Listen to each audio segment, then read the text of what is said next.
নমস্কার, আমি জ্যোতিষী শ্রী রূপক চক্রবর্তী।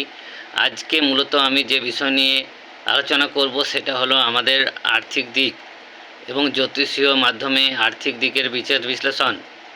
কোনো একজন ব্যক্তির আর্থিক দিক বিচার করা হয় মূলত দ্বিতীয় ভাব থেকে।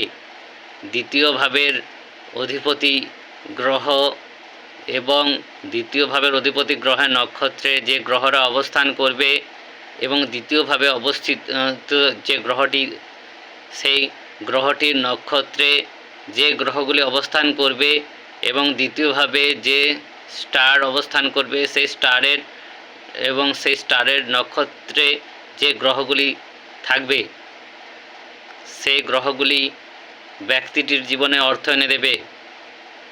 ধরা যাক কোনো একজন ব্যক্তির জন্ম যদি ধনু লগ্ন হয় এবং এই ধনু লগ্নের সাপেক্ষে দ্বিতীয় ভাবের অধিপতি গ্রহ হলো শনি।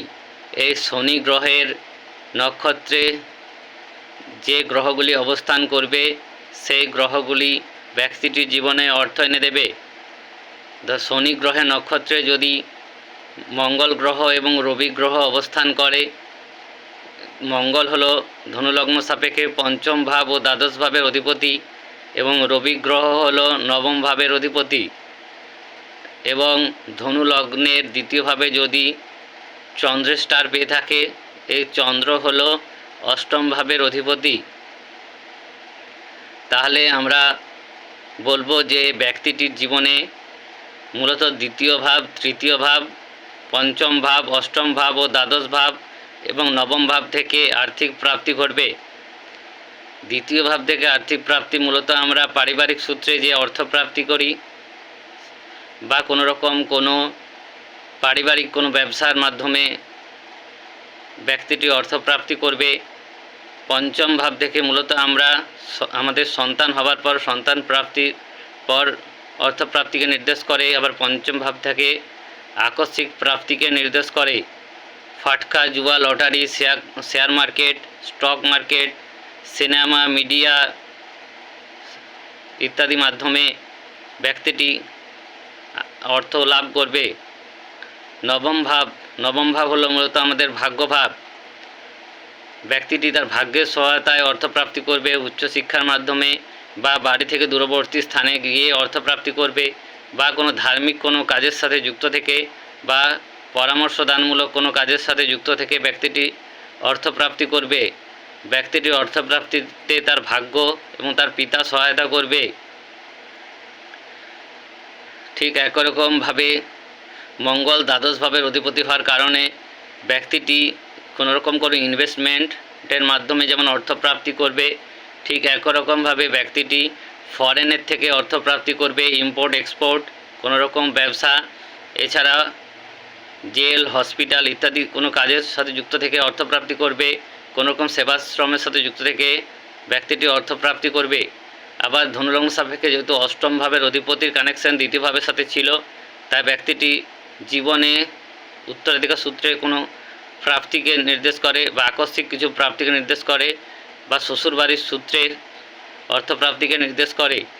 তাহলে আমরা দেখতে পেলাম যে ধনু লগ্ন সাপেক্ষে শনি গ্রহ যেহেতু তৃতীয় ভাবের অধিপতি, তাই ব্যক্তিটি তার ভাই ও বোনেদের কাছ থেকে আর্থিক প্রাপ্তি করবে, বা ছোটোখাটো ভ্রমণের মাধ্যমে ব্যক্তিটির জীবনে আর্থিক প্রাপ্তি হতে পারে, বা কমিউনিকেশন সংক্রান্ত কোনো কাজ,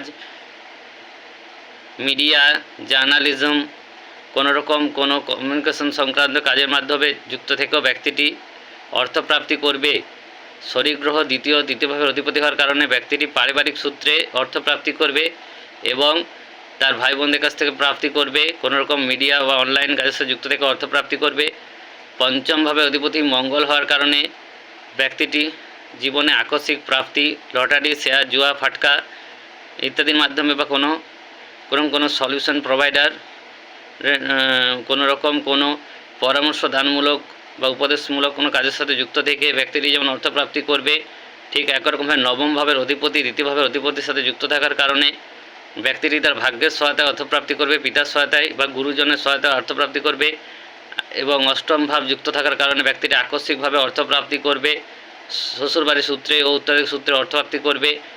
এবং দ্বাদশ ভাব যুক্ত থাকার কারণে ব্যক্তিটি ইনভেস্টমেন্টের মাধ্যমে অর্থপ্রাপ্তি করবে। আজ মূলত আমি এই অর্থপ্রাপ্তির ব্যাপারটা নিয়েই আলোচনা করলাম, কিভাবে একটি ব্যক্তির অর্থের বিচার করা হয়। অর্থের বিচার মূলত দ্বিতীয় ভাবের অধিপতি এবং দ্বিতীয় ভাবের অধিপতি যে গ্রহটি রয়েছে সেই গ্রহটির নক্ষত্রে যে অন্য গ্রহগুলি রয়েছে সেই গ্রহগুলি ব্যক্তিটির জীবনে অর্থ এনে দেবে। মূলত তাদের দশায় অন্তর্দশায় ব্যক্তিটি অর্থলাভ করবে।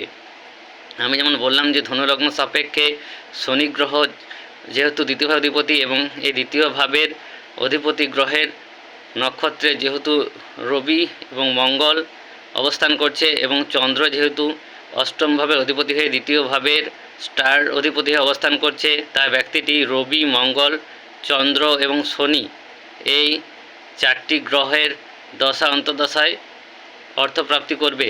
আজ মূলত আমি এটুকুই আলোচনা করছি। পরবর্তী অনুষ্ঠানে আরও অন্য বিষয় নিয়ে আলোচনা করব। ধন্যবাদ, নমস্কার।